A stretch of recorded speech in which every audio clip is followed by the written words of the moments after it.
Welcome to Imperial History, the podcast where we explore the epic stories of empires that shaped the world, from their triumphant rises to their dramatic falls.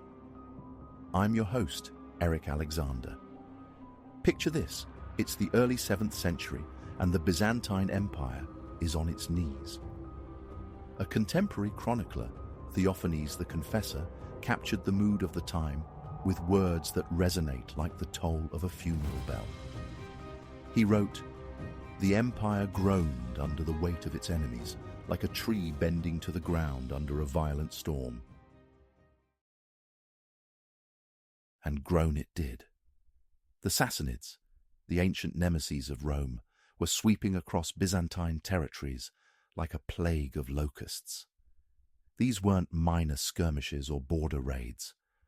No, these were invasions of apocalyptic proportions. Cities burned, sacred churches were desecrated, and the imperial coffers were bled dry. It's hard to overstate the sense of despair. This wasn't just an empire in decline. It was an empire seemingly in its death throes. And yet, from this abyss of chaos and destruction, a single figure emerged, a man who would turn the tide of history itself. That man was Emperor Heraclius. Let's set the scene. By 622, Heraclius had been on the throne for over a decade, but those years had been anything but kind. When he first took power in 610, the empire was already a mess, facing threats from every direction. Heraclius spent his early years fighting just to keep the Byzantine ship from sinking. But by the second decade of his reign, it was clear that patching holes wouldn't be enough. He needed a bold, audacious move, a Hail Mary play, if you will. And that's exactly what Heraclius did. In 622, he marched out of Constantinople at the head of a newly revitalized army. Before departing, he entrusted the city to Patriarch Sergius and General Bonus, who would act as regents for his young son. This wasn't the battered and demoralized force of years past. Through rigorous reforms, Heraclius had restructured the Byzantine military machine, borrowing tactics and strategies from their enemies and adapting them into something uniquely Byzantine. This wasn't a defensive force anymore. It was an offensive juggernaut, ready to take the fight to the Sassanids. The first real test of this new army came at the Battle of Issus. Now, we don't have the kind of granular details that military historians love. No exact troop numbers, no definitive casualty counts. But we do know that Heraclius pulled off a masterstroke of strategy, employing a tactic that the steppe nomads and the Persians themselves had used to devastating effect: the feigned retreat. Imagine it. Heraclius luring the overconfident Sassanid forces into a narrow valley, pretending to flee as if beaten. Then, at the moment of their greatest vulnerability, Byzantine troops hidden in the hills pounced, attacking from higher ground. It was a trap worthy of Hannibal or Alexander, and it worked. The Sassanids were crushed, their forces scattered, their aura of invincibility shattered. Over the course of that same year, he followed up with a series of calculated strikes designed to dismantle the Persian war machine piece by piece. Along the Taurus Mountains, Byzantine forces targeted supply lines, disrupting the flow of food and materials that sustained the Sassanid war effort. These weren't grand, decisive battles, but they were critical nonetheless, forcing the Persians to stretch their resources thin. And Heraclius wasn't acting alone. He coordinated with the Byzantine navy to reclaim control of key coastal areas, ensuring that his army could be resupplied and that the Sassanids couldn't use the Mediterranean to their advantage. It was a multi-pronged strategy, brilliantly executed, and it worked. By 624, Heraclius set his sights on his next target, Armenia. For the Byzantines and the Sassanids, Armenia was the front line of their eternal tug-of-war. Heraclius understood that if he could seize control of this vital region, he could shatter the Sassanid foothold and disrupt their broader strategy. Heraclius led an army of approximately 25,000 men, seasoned veterans who had seen their share of hardship during the empire's recent dark years. They faced a fragmented Sassanid force commanded by Shahrbaraz, a skilled but overstretched general managing multiple fronts. Shahrbaraz had approximately 15,000 troops in the region, but they were dispersed, guarding key strongholds and supply routes.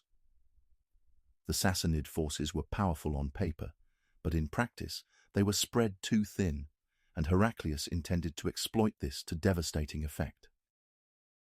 The campaign into Armenia was bold and unconventional. Heraclius didn't follow the established routes. Instead, he maneuvered his army through the rugged, snow-covered mountains, an arduous march that allowed him to catch the Sassanids off guard.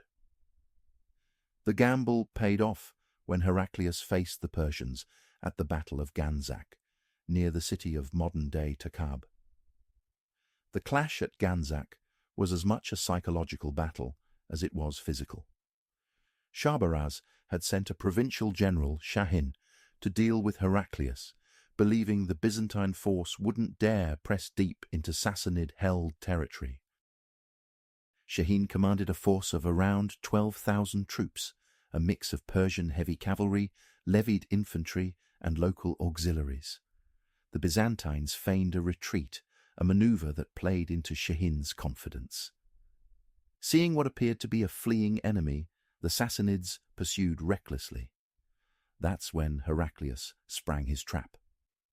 He divided his army, sending one contingent around to flank the Sassanid forces. As Shahin's men charged, they found themselves ambushed by a sudden and ferocious assault from both the front and sides. Heraclius's heavy cavalry smashed into the Sassanid lines, while Byzantine archers rained arrows from elevated positions. The result was chaos, a complete rout of the Sassanid forces. By the end of the day, Shahin's army had been annihilated, leaving thousands dead or captured. But Heraclius wasn't finished. This wasn't just about battlefield victories, it was about breaking the Sassanid spirit. After the battle, he ordered the systematic destruction of Zoroastrian fire temples in the region. These temples weren't just religious centers, they were symbols of Persian imperial power, and their destruction was a blow to both the morale of the Sassanid forces and the confidence of the population. The message was clear. The Sassanid gods could no longer protect them. In 625, Heraclius entered the Caucasus, outnumbered by as much as double his forces. But with him was momentum and a calculated strategy that played to his strengths. Picture this: a cold dawn over a rugged mountain pass near the present-day Azerbaijani region of Agdam. The landscape is an unforgiving maze of ridges and gorges, ideal terrain for an ambush. Heraclius, ever the tactician, deployed a force of approximately 5,000 soldiers, including 2,000 Armenian mountain fighters intimately familiar with the terrain. He divided his forces with precision. Archers and skirmishers took position along the ridges, while a smaller cavalry contingent, led by the skilled Armenian general David Saharuni, concealed itself in the valleys to cut off any chance of retreat. As the Persian convoy entered the pass, oblivious to the trap, Byzantine archers rained down a deadly torrent of arrows from above, transforming the narrow route into a slaughterhouse. The cacophony of battle echoed through the mountains as chaos engulfed the Persian ranks. Shahrbaraz, the seasoned Persian commander, attempted to rally his men, but the tightly confined terrain and relentless barrage made it impossible to regroup. The Persian force, numbering around 3,000, was utterly decimated.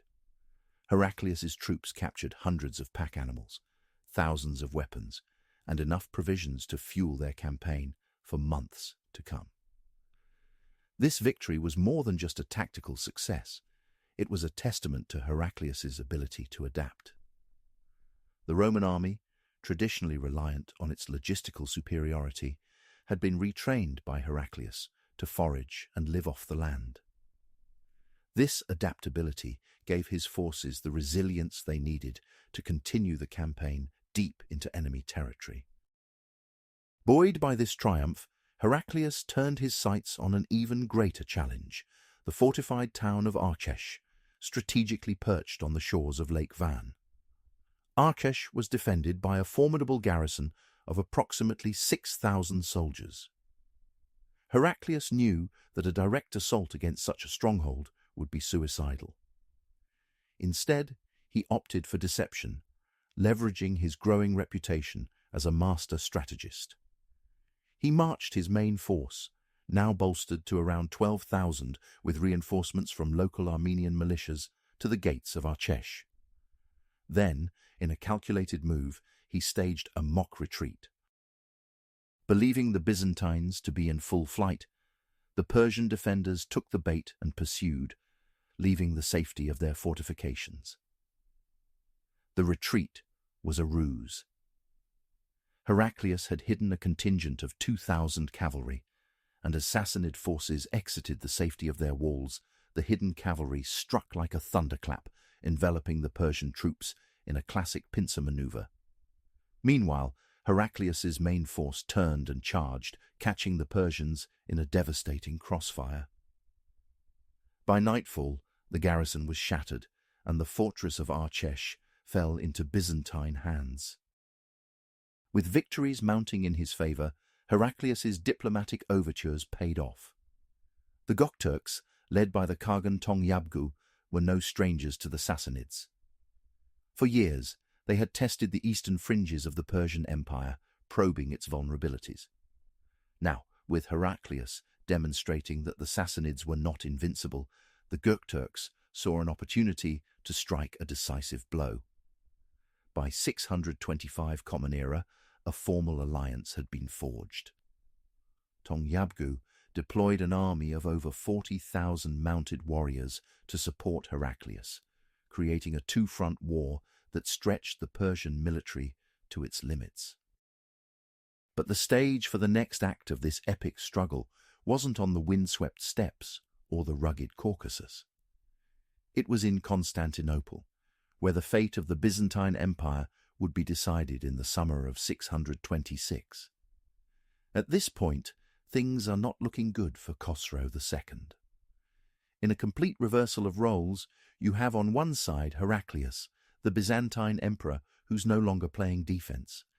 He's slicing through Sassanid territory like a hot knife through butter, racking up victory after victory. On the other, there's Khosrow II, the Shah of Iran, sitting atop a decentralized empire where the nobility call many of the shots. And here's the kicker. This war has been dragging on for over 2 decades. Let that sink in. 20 years of blood, treasure, and turmoil. Now, the Sassanid homeland itself is under threat.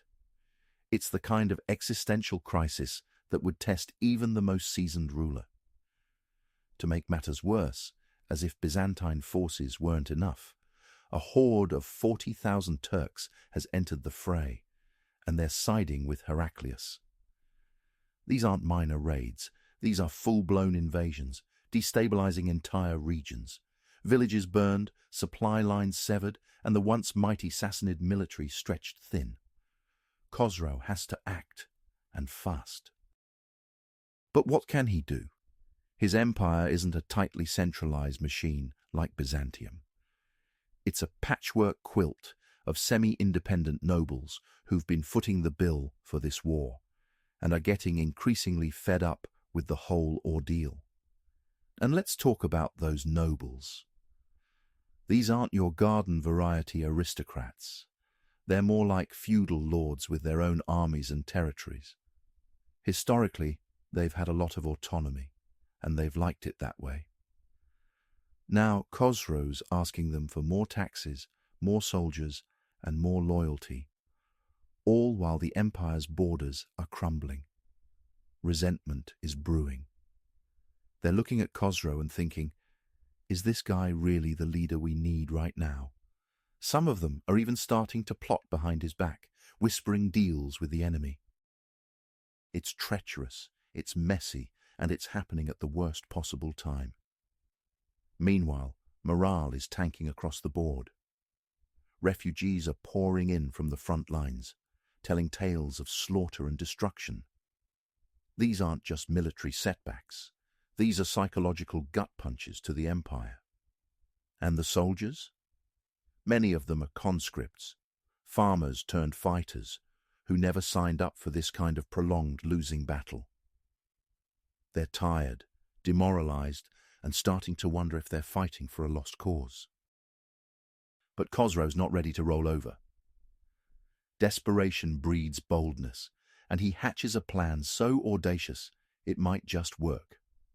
If he can't stop Heraclius on the battlefield, he'll hit him where it hurts the most, Constantinople itself.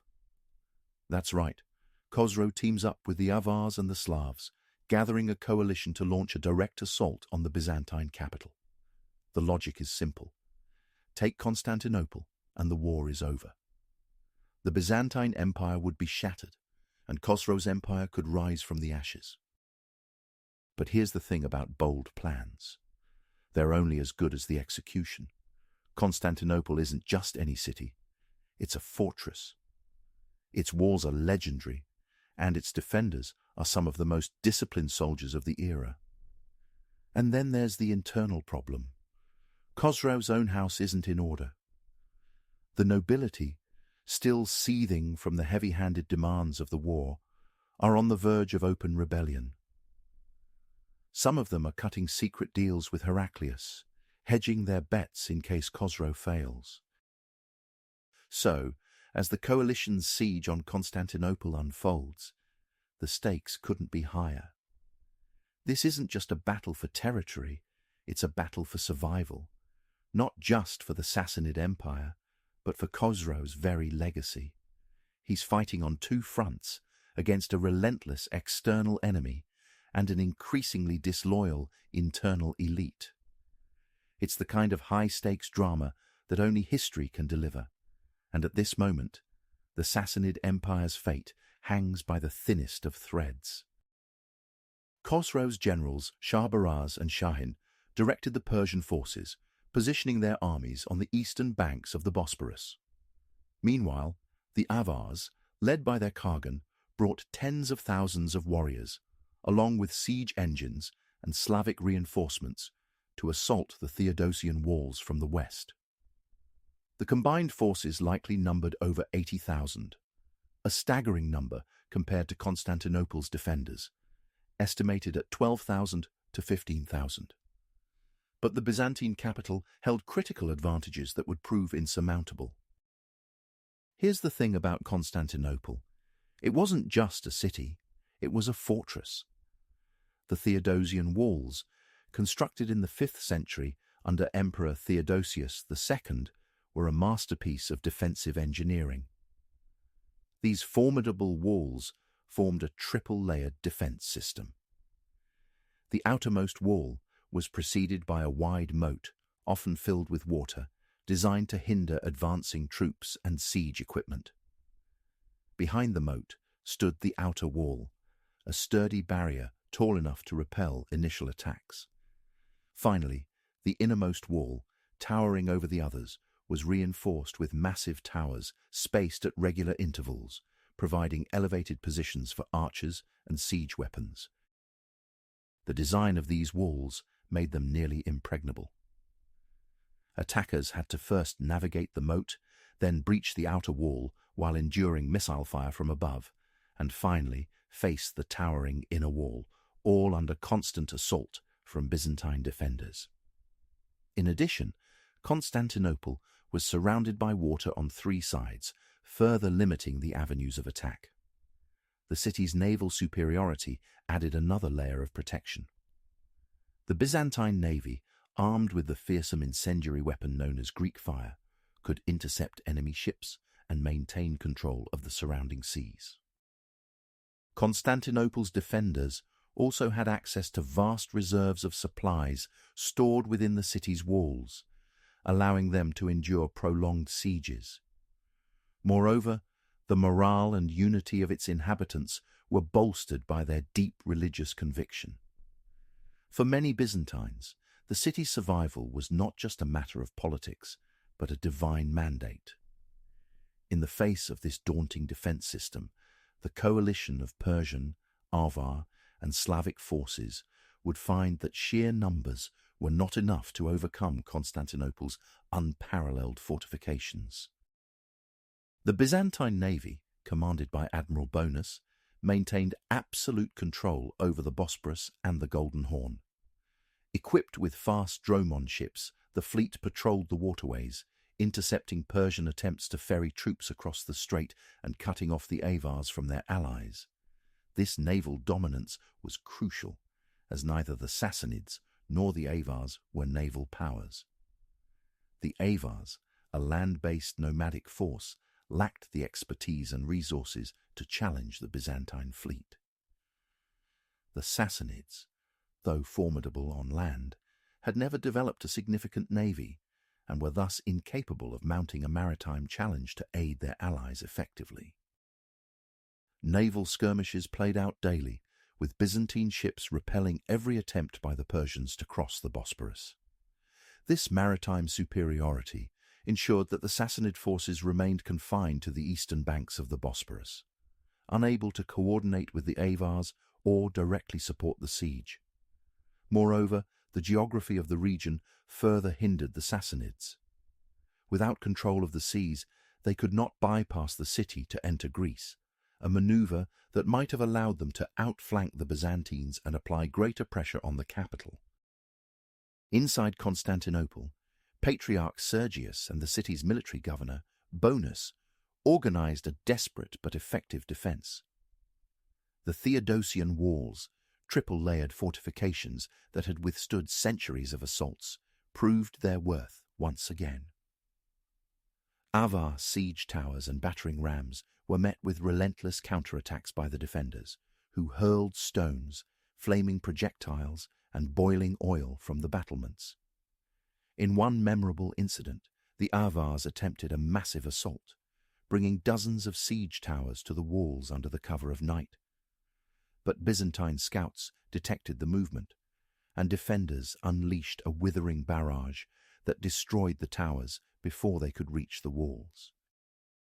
This display of preparedness and resilience demoralized the attackers, who saw their best efforts repeatedly thwarted. On the water, the navy ensured the city remained supplied.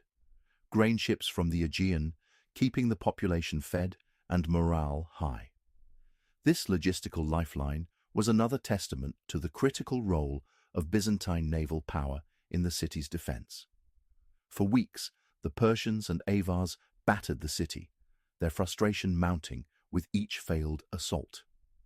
Cut off from effective coordination and hampered by their inability to challenge Byzantine control of the seas, the attackers' plans unraveled as Constantinople held firm.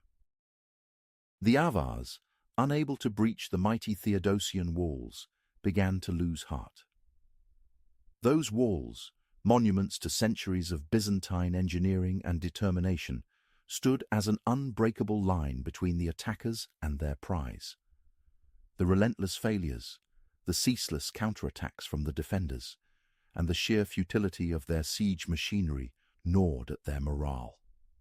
Their Slavic allies, who had once surged forward with vigor, now looked to the Bosporus with dread. Failed naval crossings and mounting casualties drained their resolve. By mid-August, the Avar forces had had enough. They broke camp, abandoned their siege engines, and withdrew entirely, their ambitions shattered against the immovable city. Across the Bosporus, the Persians could do nothing but watch. Stranded on the far side of the strait, they were powerless to intervene. Their grand strategy, painstakingly crafted to bring the Byzantine Empire to its knees, unraveled before their eyes. To be so close and yet utterly unable to act was a bitter pill to swallow. The campaign had not only failed, but had done so spectacularly, a humiliation that would reverberate through the corridors of Ctesiphon. For the Sassanids, this failure was nothing short of catastrophic. They had gambled everything on this siege, resources, manpower, and prestige, and they had lost. Their armies, stretched thin and bleeding from prolonged conflict, were no longer the invincible force that had once seemed poised to dominate the known world. Meanwhile, Heraclius, still campaigning in the east, received word of the victory. He saw his moment and seized it with the precision of a general who knew the tide of history was on his side. What followed was a series of audacious moves. Heraclius turned his gaze towards Mesopotamia, the very heart of the Sassanid Empire. The failed Siege of Constantinople had left their defenses weakened, their resources depleted, and their spirit broken. The Byzantine Emperor, undaunted and emboldened, was about to deliver the final crushing blow to an empire that had dominated the East for centuries. The siege may have ended, but the war raged on. And history, as it so often does, seemed poised to change forever at the hands of one determined man.